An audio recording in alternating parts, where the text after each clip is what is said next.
বিসমিল্লাহির রহমানির রহিম। অনলাইনের নতুন একটি ক্লাসে সবাইকে শুভেচ্ছা জানাচ্ছি। আশা করি তোমরা অনেক ভালো আছো। গত ক্লাসে আমরা শরৎচন্দ্রের একটা বিখ্যাত ছোট গল্প বিলাসী নিয়ে আলোচনা করেছিলাম। যদিও প্রেমের গল্প, কিন্তু শেষটা ছিল খুবই ভয়াবহ। সাপের দংশনে মারা যায় মৃত্যুঞ্জয়, আর মৃত্যুঞ্জয়কে হারিয়ে আত্মহত্যা করেছিল বিলাসী। আজকেও আমরা একটা প্রেমের গল্প পড়ব, তবে এই গল্পের পরিণতিটা একটু ভিন্ন। আর এই বিখ্যাত গল্পটির লেখক বিখ্যাত সাহিত্যিক রবীন্দ্রনাথ ঠাকুর। রবীন্দ্রনাথ সম্পর্কে তেমন কিছু বলছি না, কারণ রবীন্দ্রনাথ সম্পর্কে যেটা জানার, তোমাদের দুটো একটা কবিতা একটা গল্প আছে তোমাদের সিলেবাসে, তোমরা সেখান থেকে দেখে নেবে। কারণ খুব বড় গল্প বলে আমি মূল গল্পেই সরাসরি চলে যাচ্ছি। তাহলে গল্পে প্রথমেই দেখা যাচ্ছে যে গল্পকথক, যার নাম অনুপম, সে নিজে সম্পর্কে বিস্তারিত বলেছে। তো অনুপম কি বলেছে? অনুপমের বয়স হচ্ছে মাত্র 23। সে খুব ভালোভাবেই তার লেখাপড়া শেষ করেছে। সে বলেছে চুকিয়েছি, এই জন্য বলেছে আসলে অনুপম ছিল অনেক মেধাবী ছাত্র, তাই কোনো পরীক্ষায় তার জন্য কঠিন ব্যাপার ছিল না। কিন্তু অনুপমের সমস্যা ছিল, সে লেখাপড়া খুব ভালো করতো, মেধাবী ছিল, কিন্তু তার মধ্যে কোনো সৃজনশীলতা ছিল না। সে ছিল মূলত ব্যক্তিত্বহীন একটি ছেলে, এবং যার কারণে তার যে পণ্ডিত মশাই অর্থাৎ শিক্ষকরা তাকে তুলনা করতে হচ্ছে মাকাল ফল এবং শিমুল ফুলের সঙ্গে। তোমরা জানো মাকাল ফল দেখতে অনেক সুন্দর, কিন্তু এই ফল খাওয়া যায় না, ভেতরে দুর্গন্ধ। আর শিমুল ফুলের সৌন্দর্য নিয়েও বলার কিছু নেই, কিন্তু এতেও কোনো সুগন্ধ নেই। তো এই দিক দিয়ে মাকাল ফল এবং শিমুল ফুলের সঙ্গে মিল ছিল আমাদের গল্পকথক অর্থাৎ নায়ক অনুপমের সঙ্গে। আর অনুপম নিজের পরিবার সম্পর্কেও কিছু কথা বলেছে, সেই সঙ্গে তার সৌন্দর্য নিয়ে বলেছে। অনুপমকে যতই তার পণ্ডিত মশাইরা অপমান বিদ্রুপ করুক না কেন তার সৌন্দর্য নিয়ে, কিন্তু অনুপম ছিল তার সৌন্দর্যে অনেক খুশি, এবং সে আশা করেছে যদি কখনো সে পুনর্জন্ম পেয়ে পৃথিবীতে আসে, তাহলে যেন সে আগের অনুপমের রূপ নিয়েই আসতে পারে, এবং আবার যেন তার শিক্ষকের কাছে সেটা শুনতে পায় যে তাকে বলা হচ্ছে শিমুল ফুল এবং মাকাল ফল। তার মানে এই অংশটা দ্বারা বোঝা যায় যে আসলে অনুপমের যে সৌন্দর্য, সে যে সুদর্শন ছিল, সেটা শুধু অন্যকে আকৃষ্ট করতো না, অনুপম নিজেও নিজের সৌন্দর্যে যথেষ্ট আকৃষ্ট ছিল। তাহলে অনুপমের সমস্যাগুলো ছিল হচ্ছে, অনুপমের বাবা খুব অল্প বয়সে মারা যায়। অনুপমরা ছিল অনেক গরিব, বিশেষ করে তার মা ছিল খুব গরিব পরিবারের একজন মেয়ে। কিন্তু অনুপমের বাবার অক্লান্ত পরিশ্রমের কারণে তারা অনেক ধন সম্পত্তির মালিক হয়েছিলেন। কারণ অনুপমের বাবা ছিল একজন নামকরা উকিল। কিন্তু ইনি এত বেশি পরিশ্রম করেছেন যে জীবনে কোনো অবসরের সময় পান নাই। যেদিন মারা গেলেন সেদিন থেকেই যেন তার শুরু হলো অবসর। তো অনুপমের মামা পরবর্তীতে অনুপমের অভিভাবক হিসেবে সামনে আসে। যদিও অনুপমের মামার বয়স অনুপমের চেয়ে মাত্র 5-6 বছরের বড়, তারপরেও তার মধ্যে এমন ভাব ছিল যে তিনি অনেক পরিপক্ক, নানা বিষয়ে দক্ষ, যার কারণে বোনের সংসার অর্থাৎ অনুপমদের সংসারের দায়িত্ব তিনি নিয়েছিলেন। আর অনুপম ছোটবেলা থেকেই সুন্দর চেহারার অধিকারী হওয়ার কারণে সবার কোলে কোলে মানুষ হয়েছে, এবং তার মামা যেহেতু তার পরিবারের ধর্তাকর্তা এবং পরিবারে তার মাও আছেন, এই কারণে অনুপমের তেমন কোনো কাজ করতে হতো না।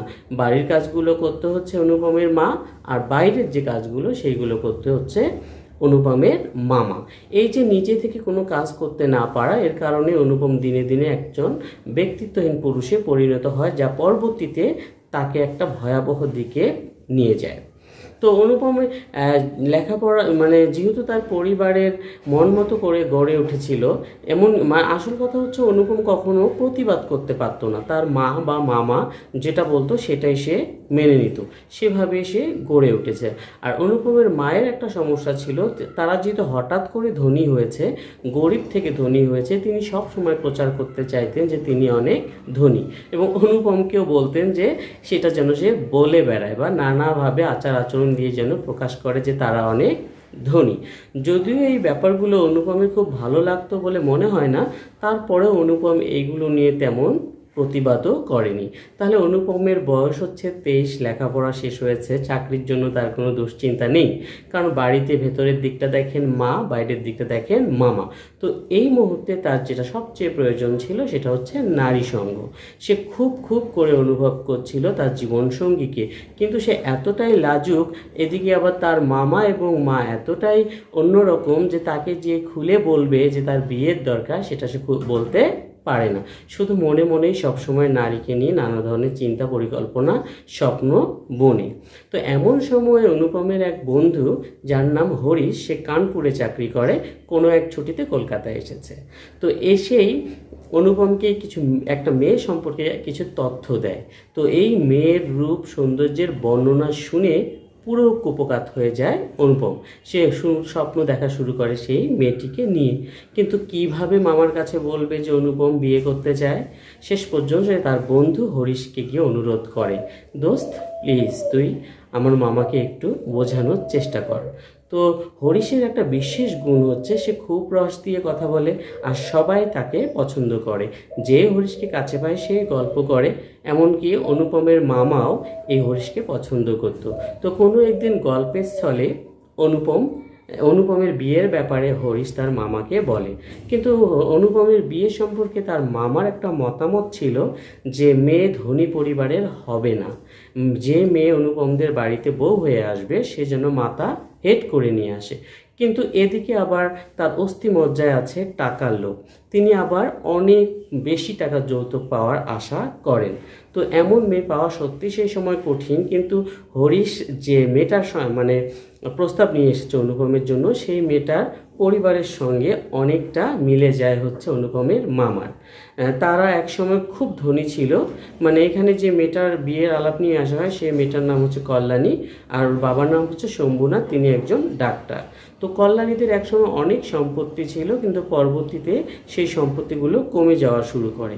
তো নিজ এলাকায় সসম্মানে থাকতে পারছিলেন না বলে তারা পশ্চিমে গিয়ে বসবাস শুরু করে, আর সেখানেই মূলত হরিশের সঙ্গে মানে কল্যাণীর বাবার সঙ্গে পরিচয়। তো সব কিছুই পছন্দ হয়ে যায় কল্যাণীর, কিন্তু সমস্যা হয় কল্যাণীর বয়স। কল্যাণীর বয়স বড় 15 হয়ে গেছে। সেই বয়সটা সেই সময় হিন্দু সমাজে মেয়েদের জন্য অনেক বেশি, কারণ সেই সময় হিন্দুদের 9, 10, 11 এর মধ্যে বিয়ে দেয়া হতো। যদি এর পরেও কোনো মেয়ের বিয়ে না হতো তাহলে ধরেই নেওয়া হতো যে নিশ্চয়ই মেয়ের কোনো সমস্যা আছে অথবা পরিবারে কোনো সমস্যা আছে। কিন্তু পরবর্তীতে যখন অনুপমের মামা দেখলেন যে না, মেয়ের বয়স একটু বেশি হলেও টাকা পয়সার যে তার একটা হিসাব ছিল বিয়ে নিয়ে, সেটা তিনি খুব সুন্দরভাবে পেয়ে যাবেন, অতএব তিনি রাজি হয়ে যান। তো প্রথম পর্বটা মোটামুটি সুন্দরভাবে পার হয়ে যায়। অনুপমের খুব ইচ্ছা ছিল নিজেই গিয়ে কল্যাণীকে দেখে আসবে, কিন্তু লজ্জায় এই কথাটা বলতে পারে না। কিন্তু তারপরেও তার একটা ভালো লাগা কাজ করে এই জন্য যে কল্যাণীকে আশীর্বাদ করার জন্য যাকে পাঠানো হয় সে হচ্ছে অনুপমের পিসতুতো ভাই বিনু। তো বিনু দাদার রুচিটা এত ভালো ছিল যে সে যা দেখবে সেটাই এসে বলবে, এবং সে খুব ব্যক্তিত্ববান রুচিশীল মানুষ। তো তার পছন্দের উপর নির্দ্বিধায় ভরসা করতে পারে অনুপম। তো বিনু দাদা যখন কল্যাণীকে আশীর্বাদ করে আসে এবং এসে বলে যে মেয়েটা মানে চলনসই, তখনই অনুপম বুঝে নেয় যে আসলে মেয়েটা চমৎকার। কারণ বিনু দাদার একটা বিশেষ বৈশিষ্ট্য হচ্ছে সে বাড়িয়ে কোনো কিছু বলে না। আমরা যেটাকে বলি চমৎকার সেটাকে বলে বিনু দাদা চলনসই। অতএব খুব খুশি হয়ে যায় অনুপম। সে ভাবতে শুরু করে সত্যি তার ভাগ্য অনেক ভালো, তাদের যে প্রেমের দেবতা এবং বিয়ের দেবতা তাদের দুজনের মধ্যে একটা মিল খুঁজে পায় হচ্ছে অনুপম, কারণ তার বিয়ের যে কার্যপ্রণালী সেটা খুব দ্রুত সামনের দিকে এগিয়ে যায়। তো এই যে শুরু হয়ে যায় কল্যাণীকে নিয়ে স্বপ্ন দেখা, আকাশে বাতাসে যেদিকেই তাকায় সেদিকেই সে শুধু কল্যাণীকেই দেখতে পায়, যদিও কল্যাণীর সঙ্গে সরাসরি অনুপমের দেখা হয়নি। তো বিয়ের 3 দিন আগে অনুপমকে আশীর্বাদ করতে আসে কল্যাণীর বাবা। তো কল্যাণীর বাবাও খুব লম্বা চৌড়ে মানুষ, বয়স 40-এর ওপরে, কিন্তু সবার কাছ থেকে তাকে আলাদা করা যায় তার ব্যক্তিত্ব এবং শারীরিক গঠনের কারণে। তো এটা দেখে অনুপমেরও খুব ভালো লাগে, কারণ শ্বশুরের সঙ্গে জামাইয়ের অনেক মিলবে, কারণ জামাই হিসেবে অনুপমও হচ্ছে অদ্বিতীয়, কারণ তার সৌন্দর্য, লেখাপড়া সব কিছুই অনেক উঁচু মানের। এমনকি সে সামান্য বিড়ি সিগারেট পর্যন্ত খায় না, কোনো পান সে কোনোদিন ছুঁয়ে দেখেনি, এবং সে এত ভদ্র যে পরিবারের কথা মতো সে চলার মতো করেই নিজেকে তৈরি করেছে। এমনকি অনুপম নিজে সম্পর্কে বলে যে কোনো মেয়ে যদি স্বয়ংবরা হতেন, মানে নিজেরাই নিজের পাত্র বেছে নিতেন, একটা সময় রাজা বাদশাদের যুগে এটা প্রচলিত ছিল, মেয়েরা নিজেরাই নিজের স্বামী বেছে নিতেন, তো তারা অবশ্যই অনুপমকে খুব পছন্দ করবে। তো যখনই অনুপমকে আশীর্বাদ করার জন্য অনুপমের হবু শ্বশুর অর্থাৎ কল্যাণীর বাবা আসে, তাকে পেয়েই অনুপমের মামা নানাভাবে বোঝানোর চেষ্টা করে যে তারা কত বড় লোক, কিন্তু এই কথায় তেমন গুরুত্ব দেয় না হচ্ছে কল্যাণীর বাবা। আসলে অনুপমের মামার এটা স্বভাব, খুব বাচাল, খুব বেশি কথা বলতে পারে এবং কথায় কথায় নিজেদের যে অবস্থান, অর্থনৈতিক অবস্থা, এই ব্যাপারগুলো প্রচার করা পছন্দ করে। যাই হোক, সেদিনের মতো আশীর্বাদ করে কল্যাণীর বাবা চলে যায়। এবার হচ্ছে পাত্রপক্ষ যাবে হচ্ছে পাত্রীর বাসায়। সেই আয়োজন সেভাবেই চলে, কিন্তু এখানেও দেখা যায় যে হঠাৎ করে কেউ বড়লোক হলে তাদের আচার আচরণে যে সেই গরিবের যে স্বভাব সেটা থাকে, এই ব্যাপারগুলো আমরা দেখতে পাই। তো পাত্র হিসাবে অনুপমকে এমন করে অলংকার পরিয়ে সাজানো হয় যে মনে হয় যে সে যেন নিজেই একটা গহনার দোকান, এবং তার বিয়ের বরযাত্রী হিসেবে এত বেশি মানুষ পাঠানো হয় যে পাত্রীপক্ষের হয়তো এই মানুষগুলোকে খাওয়াতে গিয়ে বা জায়গা দিতে গিয়ে বিপদে পড়তে হবে।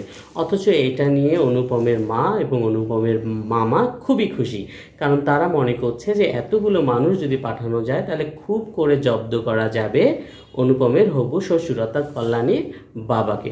তো এভাবেই তারা প্রস্তুতি নিয়ে বিয়ের বাড়িতে যায়। বিভিন্ন ধরনের বাদ্যযন্ত্র বাজানো হয়, যেটা সব কিছু মিলে আসলে একটা অসুন্দর পরিবেশ তৈরি করে।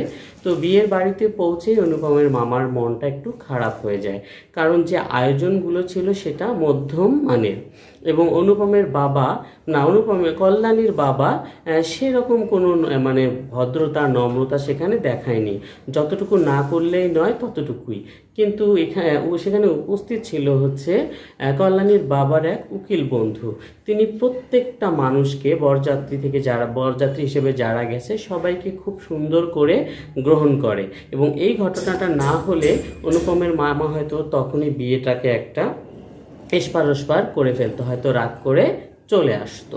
তো বিয়ের লগ্ন শুরু হওয়ার কিছুক্ষণ আগে অনুপমের মামা হঠাৎ একটা কাণ্ড ঘটিয়ে বসায়। অনুপমের মামা নিজেকে খুব চালাক মনে করে এবং তিনি মনে করেন যে তিনি কখনোই কারো কাছে ঠকবেন না। তো বিয়ের সময় যে অনুপমের শ্বশুর টাকা এবং গহনা দিতে চেয়েছিল, সেই গহনাগুলো পরীক্ষা করে দেখতে চায় অনুপমের মামা, এবং এই গহনা পরীক্ষা করার জন্য একজন স্যাকরা যারা সোনার রূপো পরীক্ষা করে তাদেরকে নিয়ে যায়। তো হঠাৎ করে এরকমের একটা সিদ্ধান্ত কল্যাণীর বাবাকে খুব আঘাত করে। তিনি অবাক হয়ে যান যে মেয়ে যে গহনাগুলো পরে বসে আছে, সে যে পাত্রী হিসেবে বউ হিসেবে সে যে বসে আছে, তার গহনাগুলো আবার খুলে এনে এখন এখানে পরীক্ষা করতে হবে। তো তখন তিনি অনুপমের কাছে গিয়ে বলেন যে তোমার মামা এই কথাটা বলছে, তুমিও কি এর সঙ্গে একমত? কিন্তু অনুপম সেখানে কোনো কথা বলে না, কারণ অনুপম কখনোই তার মামার বিরুদ্ধে যায় না। এমনকি অনুপমের মাও বলে দিয়েছে কখনো যেন অনুপম তার মামার বিরুদ্ধে কথা না বলে। তো যাই হোক, নিরুপায় হয়ে কল্যাণীর বাবা কল্যাণীর গায়ে থেকে সেই গহনাগুলো খুলে নিয়ে আসে এবং স্যাকরা একটা একটা করে সেটা পরীক্ষা করতে যায়। তো পরীক্ষা করতে গিয়ে দেখে যে গহনাগুলো কল্যাণীর বাবার পিতামহীদের যুগে, মানে অনেক আগে, সে সময় নকল স্বর্ণ ব্যবহার হতো না।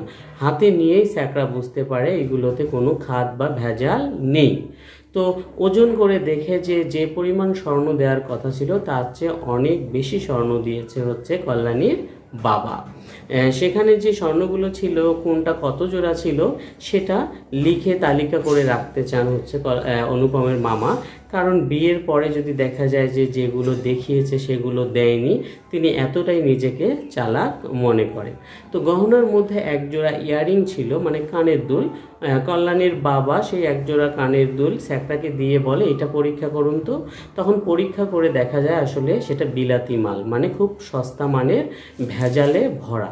তখন কল্যাণীর বাবা সেই ইয়ারিং জোড়া অনুপমের মামাকে দিয়ে বলে এটা আপনাদের কাছেই রাখুন। আর ততক্ষণে অনুপমের মামা খুব ভালোভাবেই বুঝতে পারে যে এই ভেজাল বিলেতি ইয়ারিং জোড়া দিয়েই তারা আশীর্বাদ করেছিল হচ্ছে কল্যাণীকে। তো এক্ষেত্রে তিনি চরম অপমান হন। তিনি যাকে ঠকাতে চেয়েছেন, অপদস্থ করতে চেয়েছেন, তার কাছেই তিনি অপমানিত হন। যাই হোক, তার তেমন লজ্জা নেই, তবুও তিনি জিতেছেন, অনেক স্বর্ণ পাচ্ছেন না ভাগ্নেকে বিয়ে দিয়ে, এটাই তিনি খুশি। তো এমন সময় কল্যাণীর বাবা বলে যে অনেক তো দেরি হয়ে গেছে, এবার তাহলে আপনাদের খাইয়ে দিই, মানে বিয়ের আগেই খাওয়া দাওয়া করিয়ে দিতে চাচ্ছেন। কিন্তু অনুপমের মামা বলছেন না, লগ্ন তো শেষ হয়ে যাবে, আগে বিয়ে হয়ে যাক তারপরে খাওয়া দাওয়া। কিন্তু কোনোভাবেই রাজি হন না কল্যাণীর বাবা। তিনি বলেন লগ্ন নিয়ে চিন্তা করবেন না, আগে খেয়ে নিন। তো সবাই গিয়ে খেয়ে নেয়। খাওয়ার পরে তারা অবাক হয়, যদিও আয়োজনটা ছিল মধ্যম মানের, কিন্তু খাবার মান এত ভালো ছিল যে তারা খুব তৃপ্তি সহকারে খেতে পারে। তারপরে বরকে খাওয়ানোর কথা বলে শম্ভুনাথ বাবু, কিন্তু অবাক হয়ে যায় মানে অনুপমের মামা যে বিয়ের আগে তো পাত্রে খাওয়া যাবে না। তো যেহেতু খাবে না, তখন শম্ভুনাথ বাবু বলে আপনাদের অনেক কষ্ট দিয়েছি, আর তাহলে দেরি করতে চাই না, তো চলুন। তখন অনুপমের মামা মনে করে হয়তো বিয়ের জন্য, বিয়ের আনুষ্ঠানিকতার জন্য ডাকছে, কিন্তু না, পরের সংলাপে সেটা পরিষ্কার হয়ে যায়। কারণ কল্যাণীর বাবা বলে আপনাদের গাড়ি ডেকে দিই। তখন অনুপমের মামা অবাক হয়ে গিয়ে বলে তামাশা করছেন? কিন্তু কল্যাণীর বাবা বলে তামাশা তো আপনিই করেছেন, এবং সেই তামাশার সম্পর্কটা আমি আর দীর্ঘস্থায়িত করতে চাই না। কারণ যারা ভাবে যে আমি আমার মেয়েকে নকল স্বর্ণ দেব এবং মেয়ের যে অলংকার সেখান থেকে চুরি করব, তাদের কাছে আমার মেয়েকে আমি বিয়ে দিতে পারিনি। এবং এই ঘটনার পরে সত্যি যখন তারা বিয়ে দেবে না, তখন অনুপমের সঙ্গে যে বরযাত্রীরা ছিল সবাই অনেক মানে বিশৃঙ্খলা তৈরি করে এবং বিয়ের বাড়ির যাবতীয় যে আয়োজন সব কিছু তছনছ করে দিয়ে তারা বাড়িতে ফিরে আসে। তো এভাবে কল্যাণীর সঙ্গে যে অনুপমের বিয়েটা সেটা ভেঙে যায়। বিয়ে ভেঙে যখন চলে আসে অনুপম তার নিজের বাড়িতে, তার মনটা খুব খারাপ হয়ে যায়। কারণ সে নিজেকে সৎপাত্রই ভাবতো, সত্যিকার অর্থেই সে যোগ্য পাত্র, কিন্তু সে নিজেকে ভাবতে শুরু করে যে মস্ত বাংলাদেশে সেই একমাত্র পুরুষ যাকে বিয়ের আসর থেকে অপমান করে তাড়িয়ে দেয়া হয়েছে। তো এই ঘটনার প্রেক্ষাপটে অনুপমের মামা আরেক ধরনের চিন্তা করে। তিনি চান যে কল্যাণীর বাবার বিরুদ্ধে মানহানি মামলা করবেন এবং বিয়ে দেওয়ার কথা বলে যে বিয়ে দেননি এইটারও একটা বিচার চাইবেন। তখন যারা বোঝেন তারা অনুপমের মামাকে বোঝান যে আপনি যদি এই কাজটা করেন তাহলে আরও বেশি অপমানিত হবেন। তো এইরকম পরিস্থিতিতে অনুপমের মনের মধ্যে দুই ধরনের চিন্তা কাজ করে। এক, সে খুবই রাগান্বিত হয় মনে মনে, কল্পনা করে যদি কোনো কারণে কল্যাণীর বাবা অপমানিত হতো, মেয়ের কোথাও বিয়ে না হতো, তাহলে সে এসে আমার পায়ের কাছে পড়তো, তাহলে আমি এর চরম একটা প্রতিশোধ নিতাম, বলতাম আরও একবার বিয়ের আয়োজন করেন, দেশের বিখ্যাত বিখ্যাত ব্যক্তিদের দাওয়াত দিয়ে আনেন, তারপরে আমি সেই বিবাহের আসর ভেঙে দিয়ে ফিরে আসব। তো এরকম প্রতিশোধ নেয়ার পরেই আমি আপনার মেয়েকে বিয়ে করব। আবার তার মনে আরেকটা চিন্তা জন্মে, কারণ সে আসলে কল্যাণী সম্পর্কে মানে কল্যাণীকে না দেখে শুধু তার সম্পর্কে জেনেই সে তাকে ভালোবেসে ফেলেছে, এতটা কাছে সে গেছে, সব আয়োজন প্রায় শেষ, শুধু একটা পদক্ষেপ, শুধু কবুল বলা, এর পরেই যেন সে কল্যাণীকে দেখতে পেত। কিন্তু সে কল্যাণীকে দেখতে পায়নি বলে সে মনে করে তার আত্মাটা যেন সেই কল্যাণীর বাড়িতে ঘুরছে, কিন্তু কল্যাণীকে দেখতে পায়নি বলে কল্যাণীর কাছে যেতে পাচ্ছে না। তো এইরকমের একটা চিন্তার মধ্য থেকেই সময় কাটতে শুরু করে হচ্ছে অনুপমের। তো তোমাদের কি বলবো, আসলে কেবল আমরা গল্পটার মাঝখানে, আরও বড় একটা অংশ রয়েছে, কিন্তু এত বড় ক্লাস একদিনে করলে তোমাদের হয়তো মানে একটু অন্যরকম মনে হতে পারে, তাই আমরা আজকের গল্পের এখানেই শেষ দিই। আবার পরের ক্লাসে ঠিক এই জায়গা থেকেই গল্পটা শুরু করব। তো সবাই ভালো থেকো, আল্লাহ হাফেজ।